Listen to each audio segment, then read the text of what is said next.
Hey guys, in today's video, I'm going to preview the 2025 Australian Open men's semifinals. But first, I want to discuss the two quarterfinal matches on the top half of the draw. And as expected, the matchup for Alex de Minaur against Jannik Sinner is a very tough one because, as de Minaur explained in the post-match press conference, he is forced due to the sheer power of Jannik Sinner's game to increase his shot speed and go for more, which naturally results in more unforced errors because he's playing a game that is not natural to him. See, Alex de Minaur is a counterpuncher. He does possess power, but not quite to the extent of some of the other players in the top 10. Alex de Minaur wins his matches relying on his exceptional fitness and speed around the court. And also, de Minaur wins matches with the opponent's pace. And there is one statistic where Alex de Minaur ranks #1 in the world. So on ATP.com, you can click on stats and you'll find some interesting data. There's a category that's called return leaders. And it's a rating that's composed of first serve return points won, second serve return points won, percentage of return games won, and break points converted. And I don't need to tell you how strong the level is on the ATP Tour. And out of all players, Alex de Minaur ranks #1 in this compiled number of stats. And you would think that having this quality as a tennis player would get you a lot of respect on the internet. Quite the contrary. Alex de Minaur is one of the most disrespected players on tour. And I want to start this video off by putting respect on Alex de Minaur's name because he deserves it. The absolute cesspool of tennis commentary is X, where you will find people writing horrendous things about players. And unfortunately, players on tour are very active on X. And sometimes they will respond to the trolls. And Alex de Minaur did, because I'm sure he didn't like reading things such as he is the worst top 10 player in the history of tennis. And this wasn't written once. I've seen many comments like this. And this is such an asinine comment because there is no such thing as being the worst top 10 player. You earn your right to be ranked in the top 10. And as a matter of fact, de Minaur will be ranked #6 in the world after this tournament is completed. So how in the world is Alex de Minaur ranked #6 in the world? Did he get lucky? No. Over the last 12 months, Alex de Minaur has been unbelievably consistent. So last year at the Australian Open, he lost to Rublev in the 4th round. So by making the quarters this year, he actually gained points. Now you notice that prior to the Australian Open last year, de Minaur took out Zverev and Djokovic at the United Cup. Now, do you know the level of play you need to possess to take out Djokovic and Zverev consecutively? This does not just happen by accident. After the Australian Open, de Minaur reached the final of Rotterdam indoors.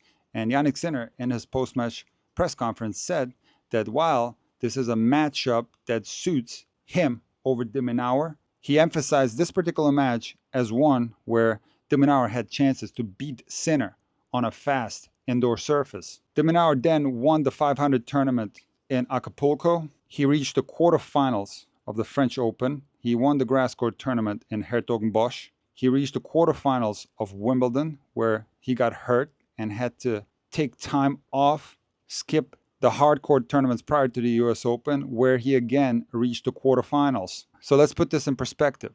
Alex de Minaur reached 4 consecutive Grand Slam quarterfinals on different surfaces. So to say that this is the worst top 10 player in the history of tennis just because he doesn't play like some of the other guys in the top 10, which I find refreshing, by the way. It's nice to see different playing styles. Alex de Minaur absolutely deserves to be there. He didn't get there by accident. What happens to de Minaur when he plays Sinner is the fact that he has to get out of his comfort zone, commits too many errors, and he doesn't have the weapons that are necessary to beat Sinner, and he's not alone. There are a lot of other players who have those same struggles against Sinner. So I have the ultimate respect for de Minaur. As he said in the press conference, he has not reached his ceiling. He's going to continue to improve. He's one of the hardest working guys on tour. And guess what? Number 6 in the world might not be his highest ranking. He might go even higher. And apart from the bad matchup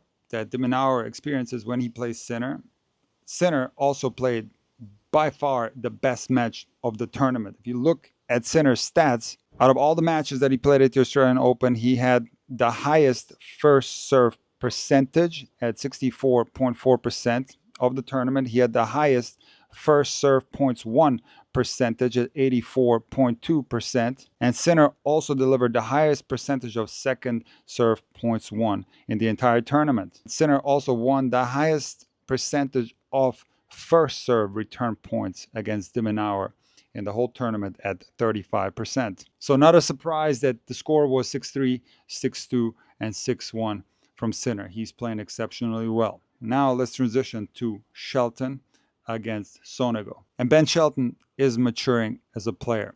I see him being ranked top 10 in the world in 2025, which could make it that we have 3 American players in the top 10. Fritz, Paul, and Shelton. And this is great for American tennis. And Ben Shelton is one of the most dangerous players on tour because he has one of the most dangerous serves on tour. Now I listened to Ben's press conference after his win against Sonego, and Ben said some very interesting things. For example, he was asked what the difference is between the Ben Shelton of 2023, when he made the semifinals at the US Open, and the Ben Shelton now. And Ben said that in 2023, he had to play lights out. He had to redline all his shots to be able to achieve a result like that. The difference now is that even when he plays poorly, he still finds a way to win. And that is a sign of maturity. And all the greats have this in common. They find a way to win when they're not at their best. Ben Shelton also said that he felt that he only served well in 1 out of the 5 matches that he won at the Australian Open. And for Ben Shelton to have a chance against Sinner, he's going to have to serve his absolute best. He did beat Sinner the first time they played each other in Shanghai. This was back in 2023. But since then, Jannik Sinner has won 4 straight. So he possesses the weapons to be able to challenge Sinner. He has proven that. And his biggest weapon by far is his serve. He can deliver heat on the serve. That reminds me of Andy Roddick. Together with Perricard, he served the fastest serve of the Australian Open at 232 kilometers an hour. And if you look at Shelton's serve stats over the last 3 matches at the Australian Open, you'll see that he gets around 70% of first serves in. And in my opinion, that is not necessarily a positive stat based on what I heard Shelton say. Because in another interview that I heard this week, Shelton said that when he starts missing a lot of first serves, he will start to take pace off the first serve. He'll start slicing it and start kicking it. And that, to me, is a danger against Sinner. Because obviously, from the baseline, Sinner has a huge advantage. So in my opinion, Shelton needs to deliver more heat on the first serves. Serve closer to his max speed, because even Sinner is going to have a difficult time returning those serves. If he manages to serve faster, get a decent percentage of first serves, maybe if it drops 10%, he's still going to be fine. So, regarding this matchup, I think the challenge for Shelton is going to be breaking Sinner's serve.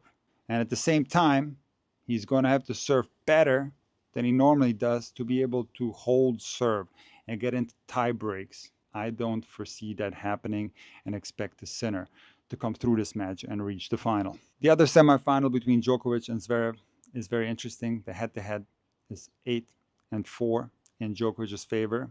And most people are picking Djokovic to win this one based on the fact that Zverev has not done well in late stages of Grand Slam tournaments. He is slam-less, and he has never beaten Novak Djokovic at a Grand Slam. However, while Zverev has absolutely had a mental block in Grand Slams in past years, he has beaten Novak Djokovic at very important tournaments that are of a similar importance to Grand Slams. So let's take a look here. In 2017, Zverev beat Djokovic in the final of the Masters 1000 in Rome in straight sets. In 2018, Zverev beat Djokovic in the final of the ATP Finals, also in straight sets. And most importantly, in 2021, Zverev beat Djokovic in the semifinals of the Tokyo Olympics in 3 sets. And you know that this was a super important match for Djokovic that he wanted to win really badly. In 2021, Zverev again beat Djokovic in the ATP Finals and the semifinal in a tough 3-setter. So Zverev is a super dangerous opponent for Djokovic. Zverev has made improvements on his serve